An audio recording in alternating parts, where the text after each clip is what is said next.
In this one, we're finding out if we can get a whole bunch of poison counters on our opponents. I think this video is going to be a little bit less on the competitive side and more on the can we actually pull it off side of things. Now, this deck is one that I know a lot of you are probably going to be trying to make. A lot of people are trying to mess around with it because the Serpent Society is a sweet card. This is a 3/4 for 3 Deathtouch ward. Give 5 poison counters to your opponent. That is absolutely insane. So if we can manage to get a few poison counters on the opponent, then we throw down the Serpent Society. This thing is going to be very hard to remove. Then if they don't deal with it, the other ability on it is absolutely nutty. Whenever another creature you control with Deathtouch dies, each opponent sacrifices a non-token creature of their choice. That means that we have loaded up our deck with a whole bunch of Deathtouch creatures. Of course, no Deathtouch deck would be complete without Fynn the Fangbearer, a 1/3 for 2 Deathtouch. Whenever a creature you control with Deathtouch deals combat damage to a player, that player gets 2 poison counters. So you can obviously see the game plan. We have Deathtouch on a whole bunch of 1 CMC creatures that are good in their own ways. And then we are going to be looking to throw down a Fynn or a Serpent Society to continue getting things done. Now, Serpent Society unfortunately doesn't help with the poison plan unless our opponent does target our Serpent Society, but we'll see how that works out. We also have a couple of copies of the Noxious Newt as a 2 CMC Deathtoucher, but it also helps us ramp a little bit. Now, since Fang is very integral to this game plan, I am playing 4 copies of Royal Treatment. This is a way of keeping Fang on the field. And then I'm also playing 2 copies of Ral Zarek. Ral Zarek has a -2 ability that says return target creature card with mana value 3 or less from your graveyard to the battlefield. So we will be looking to bring back the Serpent Society or Fynn when they inevitably get cooked by the opponent's removal. Then we have a little bit of removal of our own, 4 copies of Requiting Hex, and then 2 copies of Hunter's Talent. When you are playing a deck with a whole bunch of Deathtouch creatures, dealing damage to a creature with those Deathtouch creatures is very powerful. So when the Hunter's Talent enters, target creature you control deals damage equal to its power to target creature you don't control.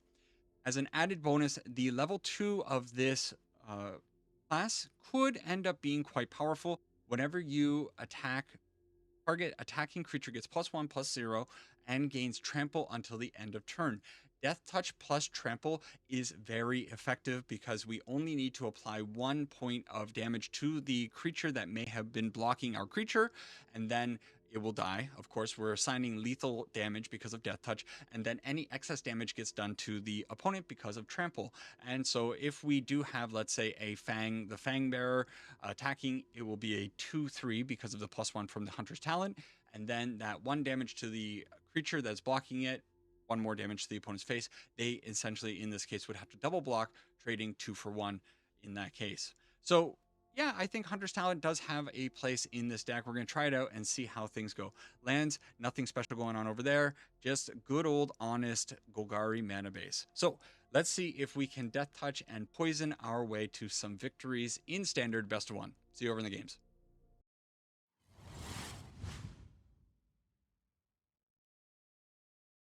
Oh, I'm really hoping this one works out. I like the look of this deck, but of course we are all in on Fynn the Fangbearer. Thankfully, Fynn showing up in game number 1, and we got our opponent at 270. A lot of people, it's the end of the ladder, and unfortunately, I have climbed ever so slightly too high because, and that's bad because of a lot of people that are trying to make sure they end the season off well. They're trying to climb into the top 1200 or whatever, trying to get those player points, and we can't cast it, so we just decline it. Sorry.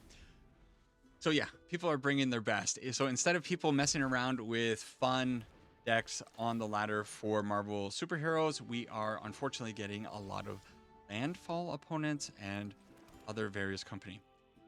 Okay, that is an interesting card to hit the field. So I don't know. From here, what do we want to do? Surveil? Yeah, okay. Let's just throw down Ral Zarek. We'll see what we find. I got to make sure that the top 2 cards of the library are not lands because we are kind of flooding out a little bit. I suppose a Serpent Society will be pretty good, but we need to find more of our 1 CMC Deathtouchers to be able to start pushing through some of this death touch damage and then hopefully get some poison counters with Fynn. Ral Zarek might be a little bit tricky for the opponent to deal with, considering they only have the 2/2 environmental scientist. They could attack into the Tinybones, but they're choosing not to do that. And okay, so from here we could level up the Hunter's Talent and then start pushing damage through. I don't think I hate this plan. So Fynn the Fangbearer onto the field, and then we are going to attack with the Tinybone. Tinybone is going to go up to a 2/1 death touching creature with Trample. And so you can see the effect of Death Touch plus Trample going on here. The Environmental Scientist, we apply only 1 damage, so we are losing our Tinybones. But I guess we could just bring it back. But we decline it. There's the 2 poison damage that goes on to the opponent because of Fynn. And from here, well, like I said, I don't really hate the idea of just bringing back Tinybones. Cool. That feels fun, right? I think. And once we get the Serpent Society onto the field next turn, could be in pretty good shape. Now, this level 3 in this deck is probably never going to be a thing. The opponent is just doing the scary stuff, though. Okay, Serpent Society. Go out there. And from here, I guess we are just attacking in with everything. We will put the Trample onto Tinybones again. See how the opponent reacts to this. We might be in a little bit of trouble here because, well, they have a ton of mana available to them. This time around, maybe we are putting the Gene Pollinator onto the field as a blocker. Sure. Auto-pay that, why not? And then we could make them discard, but I think probably I need to surveil and make sure the top of the library isn't 2 lands. That's brutal. Okay, deck. Please cooperate, and please don't allow the opponent to do something with their 8 mana that they have available. Oh man, Badger Mole Cub, it needs to go, right? I am probably going to end up playing a Badger Mole Cub deck soon. I have been messing around with a World War Hulk deck. But I mean, if it's in the format, you got to play it. Doesn't mean I can't still complain about it, but maybe I am just being part of the problem. Maybe I need to not play it and represent the play state that I would like to see, not the play state that's available to me. Okay, Meringue River Region, interesting card from the opponent. What are they going to bounce? Serpent Society? Don't do the Serpent Society. Don't target the Serpent Society. That's going to be bad for you. Where does the Gene Pollinator go if they bounce it? I think it goes back to its owner's hand. I'm not the owner. I'm the controller, but I'm not the owner. Okay, so they bounce both of those. In that case, do I Royal Treatment the Tinybones? And I think the answer is yes. So we give Hexproof to the Tinybones. Fynn comes back, but we probably didn't want to be attacking in with Fynn anyways. And now they're going to have a tough time dealing with... Actually, I think we just got them. Yeah. That's cool. I'm pretty sure what happens here is we attack like this. We put Trample here. Oh, we don't have them. We don't have them. But we can put 2 more poison damage on them and destroy their board if they block hard on the Serpent Society. Very awkward situation for the opponent. Okay. They do need to put something in front of Tinybones. They just died. Yes. Number 2. Whatever. Did I grab the right one? I think I did. Boom, boom. Fynn the Fangbearer puts through a little bit of damage. 270, but they haven't run into some people running Fynn, and maybe they're unaware of how Poison and Trample and Death Touch and all that stuff works, which is crazy that they've been playing that much. But I guess on the back of Badger Mole Cub, Look at me out here teaching lessons about poison counters and Death Touch and blocking. I'm kind of like a hero, right? Right? When you think of it like that. Let's put out the Virulent Emissary. So this time around, we do have a bunch of our 1CMC things, but we don't have our hero, the true hero, in. We have all the blooming marshes though. And that means that we can load up the field with a bunch of these 1/1s with Deathtouch. If we do end up finding the Fynn, we could be in pretty good shape. However, the opponent is on Dimir, which means that they're going to have plenty of requiting hexes of their own. Oh, it's not Dimir. It's Ramp. So you know what we're going to get hit by? We're going to get hit by Cornucopia. Okay, both of these cards are bad. We don't want either of them. We need to find Fynn or the Serpent Society, but more importantly, Fynn. What does this say? Flip 5 coins. Target opponent skips their next X turn, where X is the number of coins that come up heads. You guys want to try to get to... You guys want to try to get to this? Imagine ultimating... Oh my god. It's so bad. Getting the ultimate on Ral Zarek off. That would be fun. That would be real fun. Unfortunately, though, we are drawing horribly, and this Tinybones, although it is getting in, the opponent doesn't have anything juicy in their graveyard for us to take advantage of. But maybe soon they'll start putting something in there. I suppose I could be minusing the Ral Zarek to put something in the graveyard, everybody discarding, but I don't think that's going to happen. And there's the sadness. Boom. Okay. Well, we're still digging into our library. We find Fynn, and we find a Dragon Sniper, and both of those are probably going to be okay. So let's just put this onto the field. And I don't know. If they can't deal with the Ral Zarek, maybe that's my only hope. But I kind of feel like the situation is not looking so great for me.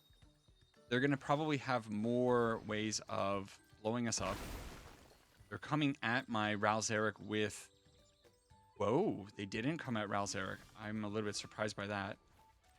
But we're going to surveil again to the top. Actually, I probably should have drawn... I think I did it wrong. I should have drawn the Dragon Sniper this time around.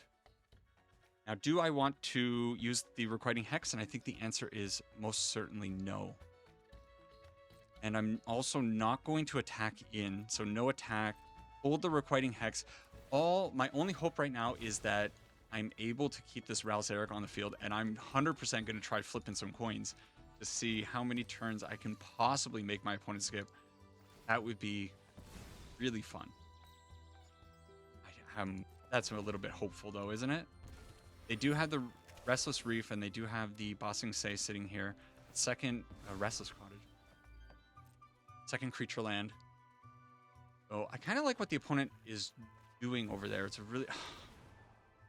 It's so lame, isn't it? Oh my god. We tried to do the cool thing.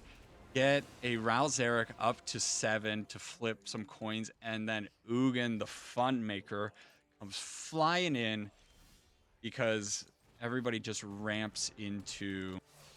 If only Deathtouch worked. GG, opponent. Oh man, I hate Ugin. Everybody hate...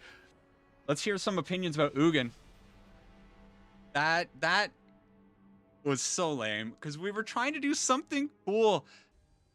What my last opponent has to deal with 15 slick shot opponents in a row going forward. Just nothing but slickies for the next 15 games. Bitter. We were so close to getting a Ral Zarek off. Nobody gets Ral Zarek to pop off, right? Like, it just doesn't happen. I don't think it happens. So here's a weird... no, it's not a weird situation. We're going to put out the Noxus Newt just to get it on the field, and this will give us 4 mana. So next turn, we can go Ral Zarek plus Requiting Hex to get rid of maybe this Lecturing Scorn Mage if it decides to start getting out of control. Never mind, they got a Slicky. Did I say I want to see Slickshot show off? I don't remember saying that exactly. I guess I shouldn't have willed Slickshot show off into existence. Let's tap our mana properly, but that's not properly. So I need to take... No, it's okay. We don't need to take damage right away. We'll get Ral onto the field. And I think we probably need to fix the top of our library again with these surveils. Serpent Society plus the Specialist, Serpent Specialist, probably okay draws. So we'll just hex away the Slickshot show off when it comes down inevitably.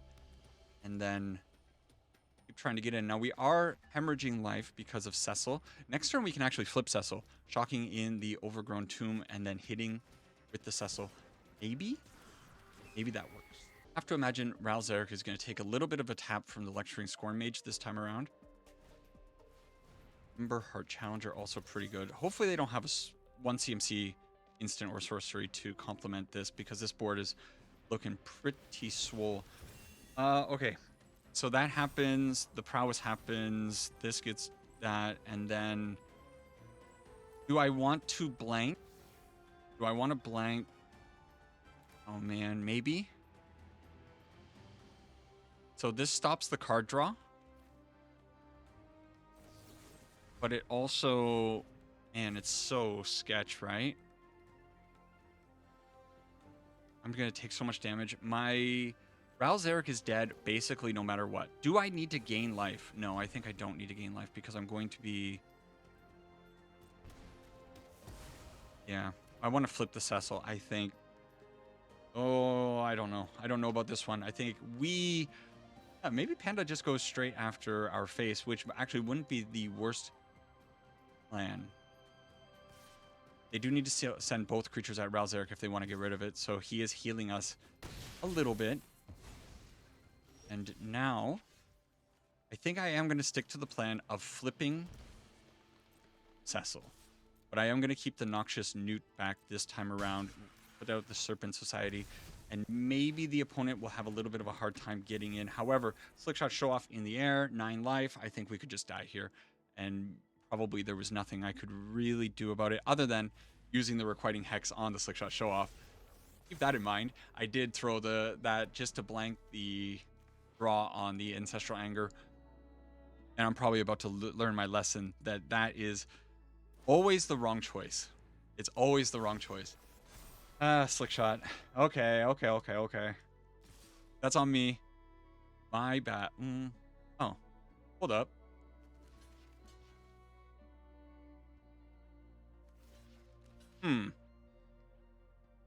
Unfortunately, well, we'll see what happens here. I don't think we're going to survive it. They have the Dreadmaw's Ire, which is another 4 points of damage, so. Okie doke. It was kind of interesting because we would have lost the Newt. No, we weren't going to lose the Newt here because they didn't have enough damage there. But if we did, then they'd have to sacrifice the Slickshot Show Off. So they had plenty of damage. All right.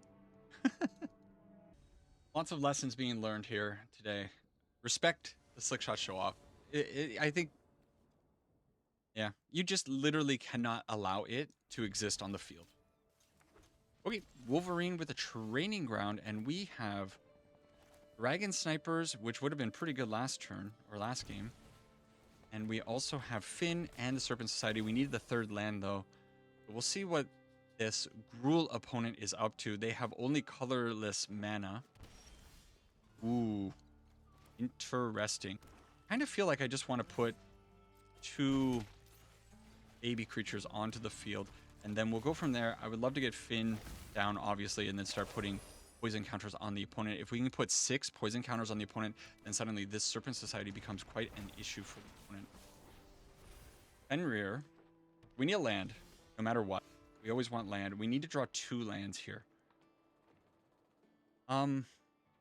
This is going to make something a little bit bigger for the following turn. Do I care about that? I don't know. Maybe it's better for me just to put... No, you know what we're going to do? We're going to do Fynn, and we're going to attack in. They might trade something here.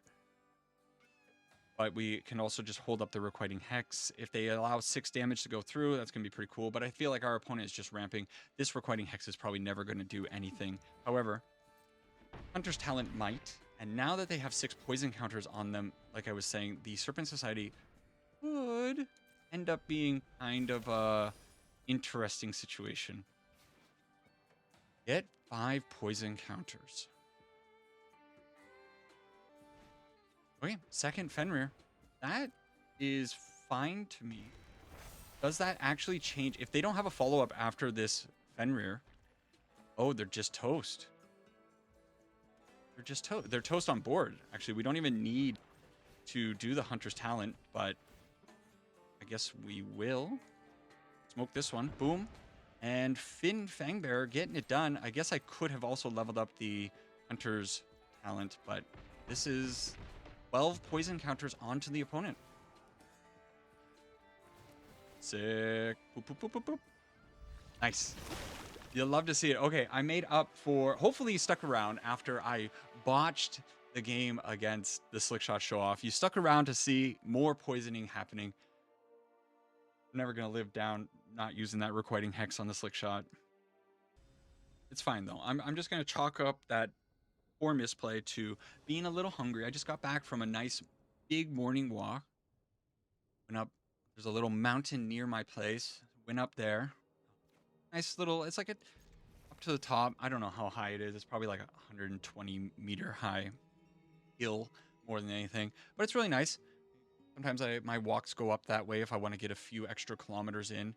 And extra like 20 or 30 minutes of cardio.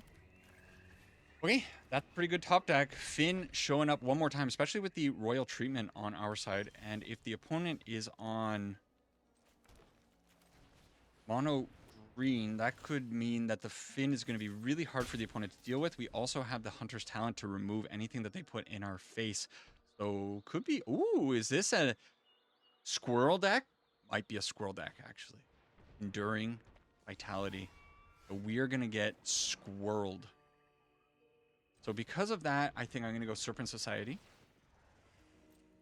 Hack in. If they want to put the Vitality in front of something, I'm fine, I think, with it. Although, yeah, I guess the Enduring Vitality is... Yeah, it's a pretty good card just to have on the field. Ooh, they let that through. Okay, pretty good for us. Next turn, we can go Forest, Hunter's Talent plus Fynn. Get in potentially for 6 poison damage. There's Squirrel Girl. So you better believe I'm going to be taking out Squirrel Girl. Not allowing that thing to stay on the field. And hopefully... Hopefully this means that we start getting a ton of damage in. Now, they can definitely throw the Scroll Token in front of the Virulent Emissary. Do I want to protect that creature? Well, I can't do it. I don't have a mana for it. That's fine. 4 points of poison onto the opponent. They sacrifice the Enduring Vitality because of the trigger here. Whenever another creature you control with Deathtouch dies, each opponent sacrifices a non-token creature of their choice. And now they have to deal with 3 Deathtouchers coming in. We can definitely give Trample to one of them on the following turn. I suppose, actually, level 3 is not bad if I put the +1/+1 here. I think that's very narrow case, but it's still something. And yeah, this is good. So where do we attack? We attack and we put the plus, doesn't matter. It actually doesn't matter, right? And we get another 6 points of damage through for another poison kill. That's 3 poison kills. I'm surprised we're actually pulling it off. Fynn plus the Serpent Society actually being pretty cool. And I think the Serpent Society coming through there to make the opponent sacrifice the Enduring Vitality actually worked out in our favor. Now, the opponent did get a little bit stuck on mana, but hey, poison working.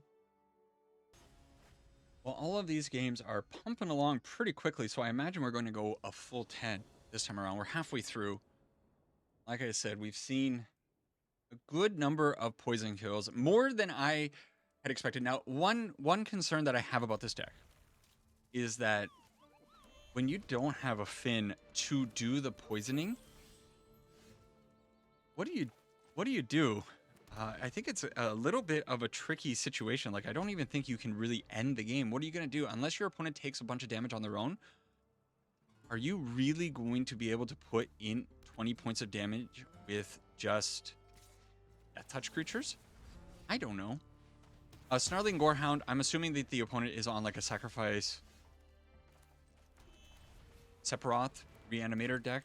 And I don't really want the Snarling Gorehound to be on the field filling their graveyard every time they put a 1/1 onto the field or whatever. So we'll go this way. And then, yeah, Ral Zarek, although his -1 is not going to really work. I think mostly we want Ral Zarek to be out here fixing the top of our library. I'm going to get it down. Sephiroth in my face, so if they do end up removing Fynn, it could make things a little bit awkward. And the Blooming Marsh, next turn it would be nice to put it down. Is it worth it to keep it? Draw it, and then draw another Virulent Emissary. We do have 2 Fynns. Okay. Yeah, maybe it's fine. Okay.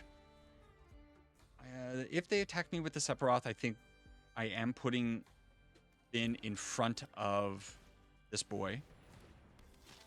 Okay.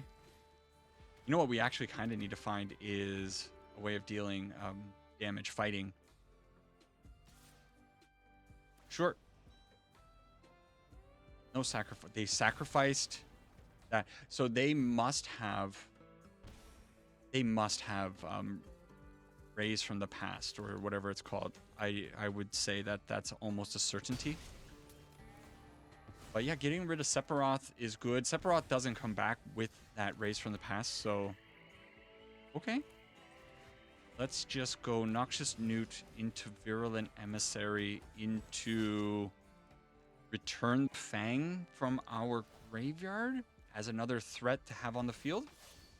Sure. I guess I did that in the wrong order. I should have done it the other way so I could have gained 1 life. If I end up losing by 1 life, that'll be a problem. I have to imagine the opponent is going to try to bring both of these back, but that's not a really full graveyard. Okay.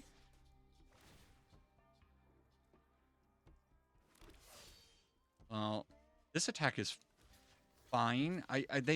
They're sitting on the card that they need. They whatchamacallit, Rays from the Past, because now they're just trying to fill their graveyard up a little bit more, and we don't have anything that can stop that. Virulent Emissary, Dragon Sniper, both of these are okay, but they're not like super great, right? Still gonna try to keep them. Okay, we'll put in 4 points of poison. This is one of those matchups where I don't think once they fill the board, we're gonna have a whole bunch of problems trying to stop them from coming in. So I don't really mind keeping these 1 CMC creatures on the top of the library because they are gonna have a pretty wide board at some point. Maybe right now. If they Snarling Gorehound into Raise the Past, they're gonna get so many triggers. Yeah. Okay, it's not as bad, but now it's not as bad as it could have been. But what happens now is they continue to fill their graveyard, and they get to basically not pick the top card of their library, but they get to make sure that the top card of their library might be something good. We kind of need a Serpent Society, actually. That's what I need more than these little baby creatures, actually, now that I'm looking at things. Cecil.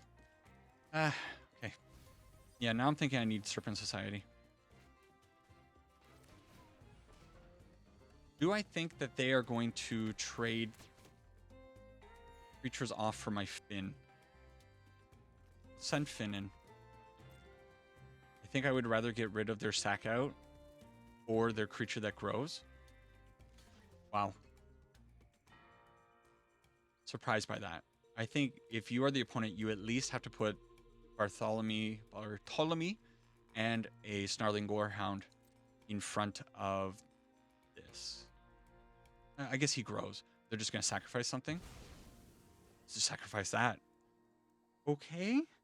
Are they playing towards getting a second Raise from the Past? Because if that's the case, that's going to suck. So you know what card I really need now is a Trample. I need Hunter's Talent. Okay. They're just sitting on a second one. Okay, that makes a whole lot more sense. So 2 more Surveils for the opponent. They have only filled their graveyard with their Surveils. And their graveyard is looking awfully full. Top 2 cards, not great. I wonder if they're going to load up the enchantment and send something in on Ral Zarek. We actually don't have good blockers back because of their 1/1 status. Okay, so 4 points of damage probably coming in on Ral Zarek, and they're going to, yeah, also surveil a ton of stuff. Yeah, this one's just one of those matchups. I don't think, like I said, we're just not getting through because this wall is a little bit too much for me to deal with. We're gonna try our best here. We already got 4 on them, so it's possible we can sneak something in. Is it worth it for me to? No. I think we just let Ral take. I guess I could have put the Newt in front of it. Yeah, that's dumb. I should have put Newt in front of one of these ones. Dumb. I was only looking at the Menace on the Snarling Gorehound. Lost sight of what I needed to actually be doing. Also, I guess I should be maybe more aggressively putting stuff into my graveyard since Ral Zarek can eventually possibly bring stuff back. All right, top of the library needs to be good to us. A Hunter's Talent off the top. Unbelievable. It's not. Wait, Surveil. One more time. There's a Hunter's Talent. So, I don't remember. I wish there was a log in this game so I could see what their last card was that they put out. I think I'm okay attacking with the Fynn because I have a Fynn back. And if they want to trade off one of their creatures for Fynn, I'm kind of fine with it. Okay. Bartholomew again. Sure. Okay. We need the Hunters. So we need them. Okay. They're basically top decking. I don't care if Ral Zarek dies now. All I care about is this Hunter's Talent.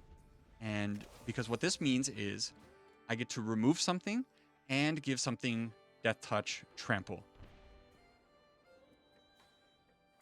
Okay. They load up this. Do they have... They don't have the mana for the Restless Fortress. I actually think we got them here. This game, I thought this was an unwinnable game. Especially if they decide to attack here with one of their creatures. It so doesn't matter. They don't have any more draws. They kill Ral Zarek. All they're going to do is surveil. But we are 100% getting 6 poison counters through. So this game actually ended up working out. The Hunter's Talent was a late addition. If you watched my day 1 Marvel stuff when I was opening the packs and I did talk about this deck, I don't need to block. I did show this one. I've showed the last couple decks I've played. They're just the decks that I showed there. This one did change just ever so slightly with the Hunter's Talent, taking out the 3 CMC creature with Deathtouch, the 2/4 that draws and creates vampires. I can't remember what it's called, but I know a lot of you like it. But yeah, Hunter's Talent is going to actually be the game-winning card here. Unless I'm mistaken. Which, maybe. We also get to hold up the Royal Treatment. That's kind of cool. So Hunter's Talent. We get to shoot. That comes in. Oh, it comes in. Ooh, it comes in untapped. So still 2 creatures are getting through. And 1 creature will have trample. So we're still okay. I actually, I'll be honest. I did not see the fish sitting there. I should have. I was too fixated on this. All right. So let's go. Let's put it on Fynn. Fynn is the hero. Fynn needs to get that damage through. So block. Oh. No, I'm mistaken. I'm complete. Oh no, opponent, they threw it away. I was mistaken too this whole time. How many of you were seeing? No, that fish did make the difference. But the opponent double blocked on the Fynn to allow 3 damage to go through.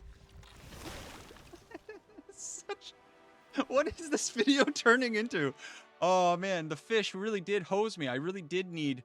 So I needed 2 unblocked creatures and I needed the trampling creature. And with that the 2 creatures out there, they would have needed to draw so well to get out of this one though. And we would have had... Yeah, protection for Fynn. Well, yeah. I was so confident that I had 3 attackers getting in clean, even when they made the fish. I didn't stop to think for a second. This time around, Serpent Society, a card that has not really shown up. This is supposed to be a showcase of the Serpent Society, but unfortunately, that card has been hiding in our deck. This one might be a problem. White on Multiversal Passage. What does that mean? Another Multiversal Passage on white, and it's a Phoenix down. I don't know what's happening. But I guess what I do know is happening is I'm just going to spam out a bunch of death-touchy creatures. Take a little bit of damage from my own Cecil. Arguably the most powerful card in our deck. The only way that we're going to be killing the opponent is if we have a Cecil without the Fynn. Uh-oh. Ooh. Does this mean what I think it means? Does this mean... Does that mean we're going to get hit by... I'm just going to put this out. This might mean that we're going to get hit by a Starcage Pinnacle. Pinnacle Starcage? Pinnacle Starcage. We might get wiped. No, they exile my Tinybones with the Phoenix down. Imagine that. Maybe we're not going to get hit by the Pinnacle Starcage. Because why would they do that? What is the opponent's deck? Ah. Okay. Now I kind of regret throwing that away because I might need that in the future. I suppose the Serpent Society can make it onto the field. Is it really putting the Serpent Society onto the field? All right. Hopefully this doesn't kill us. We are down to 10. Oh, should I have... Oh, I'm so bad at this game. Kona. Oh yeah, it's just going to be a Kona deck. Sin coming down. Okay. Yeah, I could have had a flipped Cecil. I should have a flipped Cecil. Dang. Maybe I don't want to flip Cecil though. I definitely want the Deathtouch side more than the other side. All right. So I guess we do that. We attack in for... Oh, it's actually a lot of damage because we're going to go down to 8. Flip our Cecil. Sin. Spiro's punishment is 7. I've bungled this video up. I am so not locked in right now. Sarima means that they go and get whatever they want. Oh, man, putting the Hunter's Talent on the field on turn number 3 or whatever it was such a mistake. They grab Absolute Virtue. The cool thing about Absolute Virtue is, though, I can actually get rid of it with the Serpent Society. So there is actually some hope here. And they're tapping down their board. The Sarima...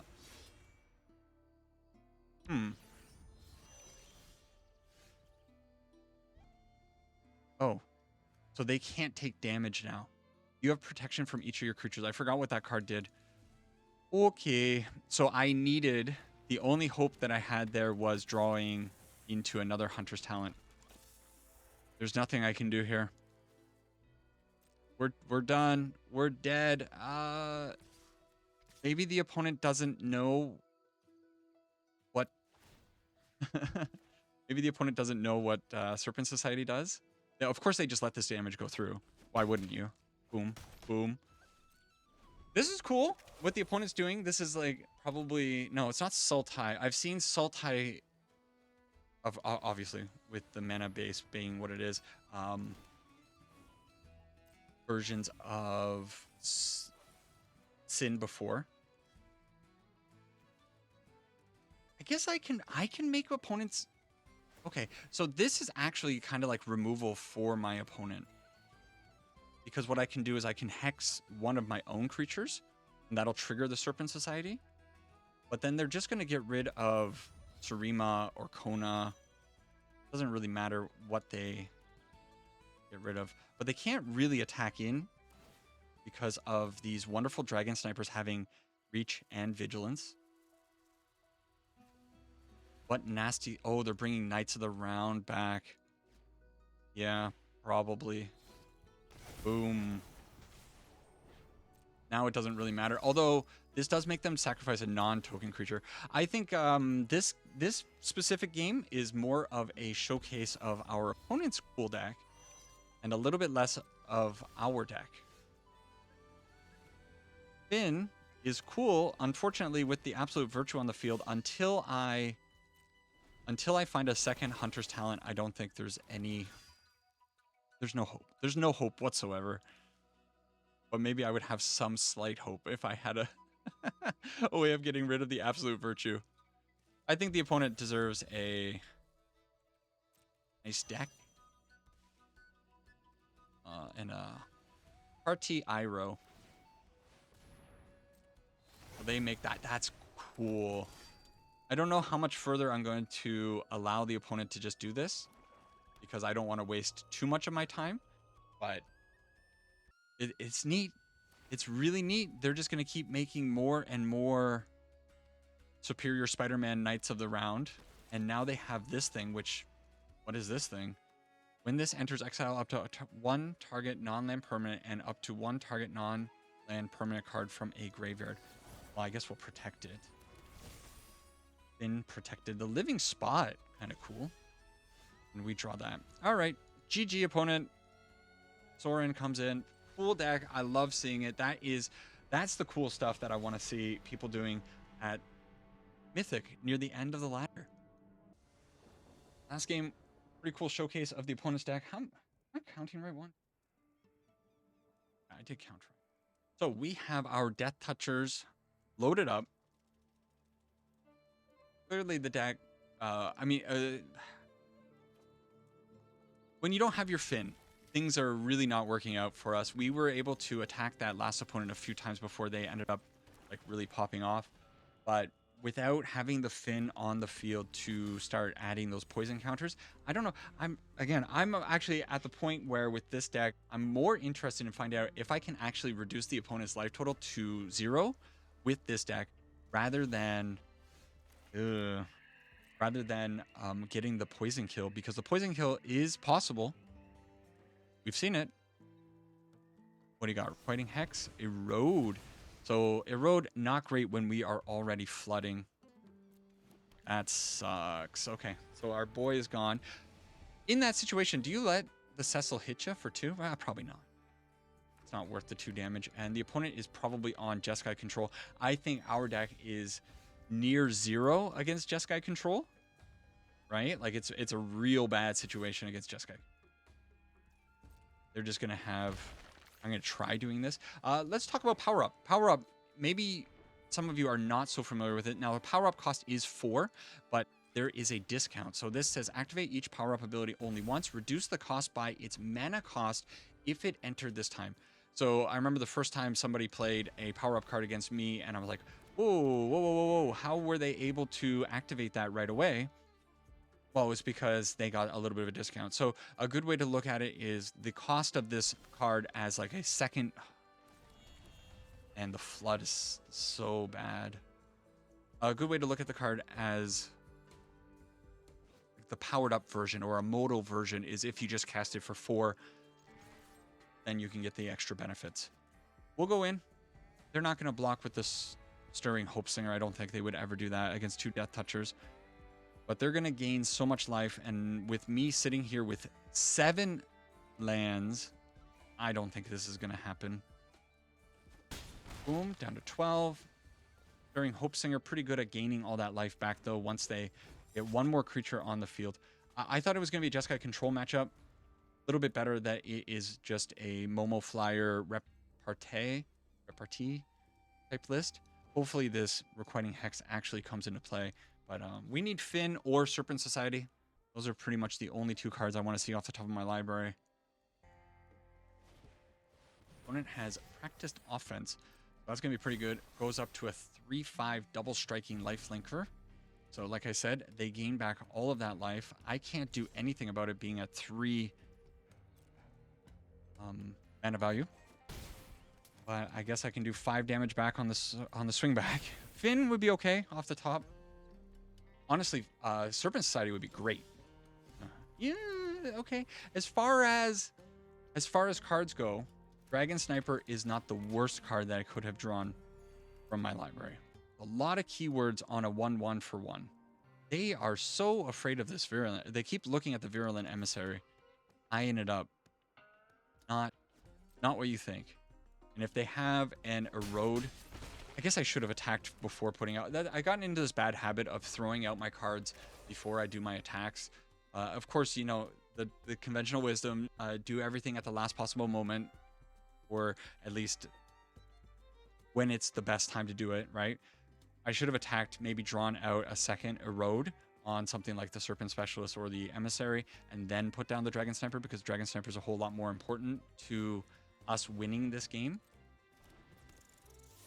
Okay, Emberheart Challenger going to be pretty good target for this Requiting Hex. There's the Erode.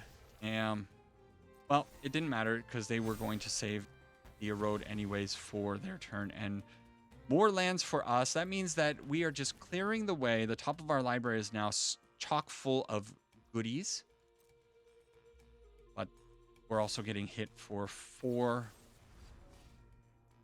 Don't think I care about the light. Maybe I could have blighted on something.